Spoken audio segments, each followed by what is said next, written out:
Radistai įspėja, ši laida gali nepatikti tavo mamai. Klausykis atsakingai. Labas. Labas, draugai. Radistai su jumis Jonas ir Rolandas po Ilgo laiko 20 mūsų video blogas po N metų ir 20 tikriausiai jis taip ilgai ėjo dėl to, kad turi būti kažkom tai ypatingas. Mes iš karto norim įspėti nepilnamečius ir mamytes ir jų tėvelius nepilnamečių, kad neleistų šitą video bloko žiūrėti. Jame jisai bus necenzūrinis keiksmažodžių leksikos prasme, bet mes norim tiesiog išreikšti savo pamąstymus, ar ne? Teorinės išvadas padaryti, kurias susidarė mums važiuojant ilgus kelius iš tarp Vilniaus ir Klaipėdos. Ar kitų miestų, nesvarbu, žodžiu. Važinėjant ir matant kitus žmonės. Jo, mes neskatinam keiktis, tiesiog norim apžvilgti situaciją, kokia yra. Jau pasakė Rolandas, žodžiu, apie ką bus šis video blogas. Taip. Keiksmažodžiai ir ar galima juos uždrausti kažkar, pavyzdžiui, kodėl naudojami keiksmažodžiai, vartojami ar ne ir kokiose situacijose.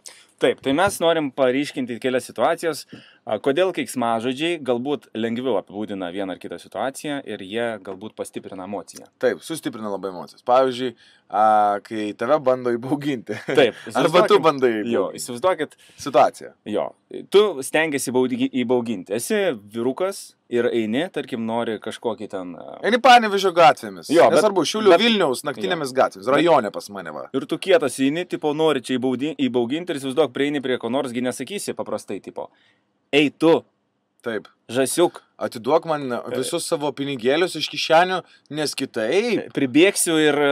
Galiu stipriai iš kumščių duoti į veidą. Taip. Taip. Ir nugriūsi to. Taip. O kaip būtų, jeigu prieitum ir pasakytum? Kuro, ble, žilkienė, trauk babkis, ble, iš kišenių. Kaip įsi per mūrą kurvą, užsilenksi. Nu, girdi, kas, ble, atein čia nahui. Oba, iš karto, ne, kaip aiškiau pasidaro situacija. Taip. Gerai, galima tai nurašyti kaip ir mūsų kalbėjimo manierai, tačiau mes išbandykime, pavyzdžiui, dar vieną situaciją, ne, kai yra jaučiamas didelis labai nusivylimas. Taip, ne? Ypač kai žiūrint krepšinį, įsivaizduokite. Taip, mes ir jaučiam ir emociją tada, ar ne? Ir tas būna, jisai, o ne, dievulė mielas, kodėl jis atliko šią pražangą? Bėk, mesk, neduok dievė, tu nepataikysi. Kamuolys apskritas, dėja neįkrito. Kad ažys išdiktų priešininkams kelnėse. Nu. Taip. Kurva, tu lochas, nahui! Kriezaitį, blėt! Mes, kurva! Suka, dalbujovas kreivau rankom, nahui! Nu taip. Va taip, va.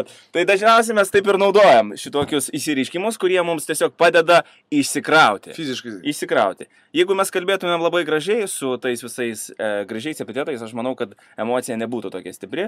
Kodėl tu negali įdėti į kašį, tu?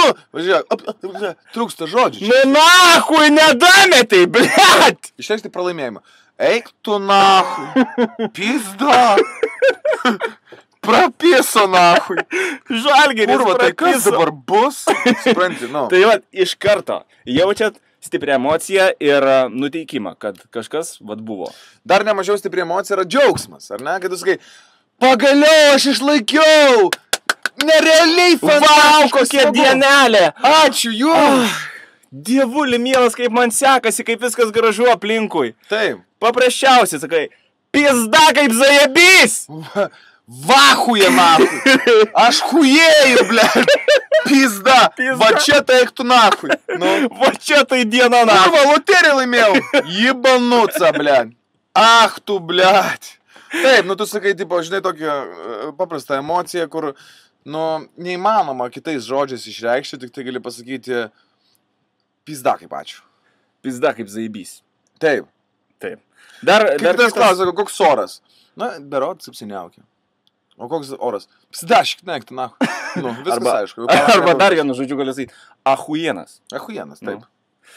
Gerai, mes dar turim tokį palyginimą, pavyzdžiui, jeigu tu 9 kartus sakai ant darbuotojų savo arba aiškini draugui ir jis niekaip nesupranta. Išreikšti savo kažkokį tai pyktį, ar ne? Arba emociškai papasakoti žmogui, kad jisai galėtų atlikti greičiau kažkokią tai užduotį. Kad paaiškinam, kad tai yra, man tikrai tai yra labai svarbu. Aš prašau, atlikti greičiau. Kaip tu, arba statybininkui, kaip tu nesupranti, kad radiatorius negali čia stovėti, reikia perkelti. Taip, plytas reikia nešti su rankom, reikia paskubėti, nes iki 15 valandos nespėsi. Taip, ir terminai spaudžia. Tu supistas dalbajobė, neši, blėt, plytas arba pyzdinsi iš darbo. Kurva, supysiu galvą, na.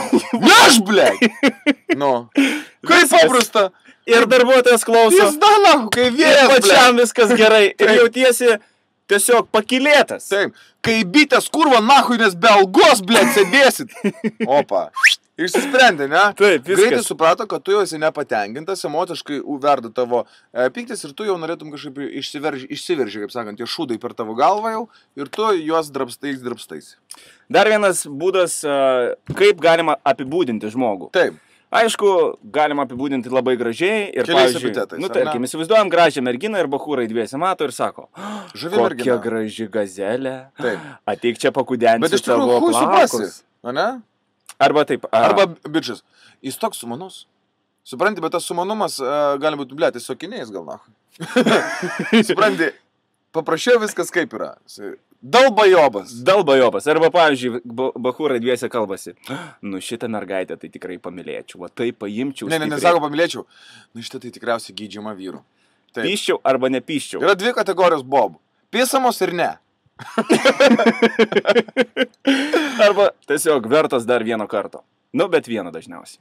Hui ne. Tai va, šitą tai... Apie žmonės, blėtis, na, maladėts, na, bachūras. Ir tu iškart supranti, kad nors tu prie žaizdos dėk tokį žmogų, ar ne?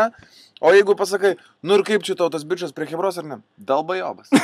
Ir tu supranti, kad, nu, nėra ko prasidėti. Taip, ir net nebereikia aiškinti, kodėl. Žodžiu, vienu žodžiu gali apibūdinti labai daug savybių ir įsireikšti taip, kaip reikia. Bet vieninteliam dalykė... Lochas. Jo, mes gal net... Arba moteris, kaip tavo mergina? Ble, dūra. Nu ir tu supranti, kad jau jūsų keliai išsiskirs, ar ne? Nes draugui tavo daugiau nebereikia aiškinti. Pavyzdžiui, gali paklausti, nu kaip praėjo jūsų vakaras? Nu, išpisau. O, reiškia viskas gerai, ar ne? Reiškia kontaktas atsirado, simpatija abipusė, ar ne? Taip, ir viskas reiškia gerai. Nereikia aiškinti, kad, na, mes čia, mūsų sielos giminingus. Mes zaibys pasipisom, abu baigėm vienu metu. O, achujiena. Achujiena, visiškai. Taip. Ir galų gale, dažniausiai, kai vaikinai čiešina merginas, mes galbūt pastebėm tai, kad vaikinai, arba šiaip, na, jeigu yra mandagus, jie niekada to nesakys. Jeigu tu dabar prieisi prie merginos ir norėsi ją nučiešinti, neprieisi, nesakysi. Duok pis džiurkę. No. Visada reikia... Arba nori atpisiu tave, na, kai dar nieks nepisęs. Taip. O gal nori aš tave supisiu obulį, kurva? No. Nori ir tai nepait, na. Taip. Nu, koks čia kabinimo būdas? Tragedija. Tragedija. Tai yra vienintelė situacija, kurioje neverta netgi bandyti pridėti kažkokiu tai epitetiškų teigiamai, bent jau ar neigiamai esančių keiksmažodžių. Tai yra, kai jūs bandot kaip čia nuklijuoti moterį. Taip. Bet kokiu atveju šiame video bloge mes galim sakyti, taip nesielgiam. Nu, būna, aišku, situacijų, kai tai pasakom, bet mes tiesiog apžvelgiam, kaip vyksta viskas realiame pasaulyje. Ir... Perjungs kanalą. Nu, ble, dalbajobas. Neužpėsk. Kaip viskas paprasta. Taip, neprimkit to už rimtą, bet mes tiesiog apžvelgiam situaciją, kuri kiekvienam turbūt iki gyvo kaulo pažįstama ir reali šiai dienai. Taip. Keiksmažodžiai neišvengiam mūsų gyvenimo dalis, ar ne, nebijokim jų, tačiau visgi reikėtų nustatyti ribą, kur jie vartojami, o kur ne. Ar ne? Taip. Taigi, jeigu atsisveikinat su savo draugu, nesakykite čiul bibi. Arba, žinai, eik tu nahui. Šaltų nahui, jo. Taip, čia sakykite žmogui, kuris tikriausiai to nusipelnė. Tačiau būkite pagarbus vieni kitiems, jeigu norite, kad jūs gerbtų. Žinai, Rolai, tu esi zaibys. Maldies, bachūras, tu irgi nahui. Va, matai, čia jau kitaip. Čia jau kitaip. Tai toks buvo šiandieną 20 radistų video blogas. Mylėkite ir būkite mylimi.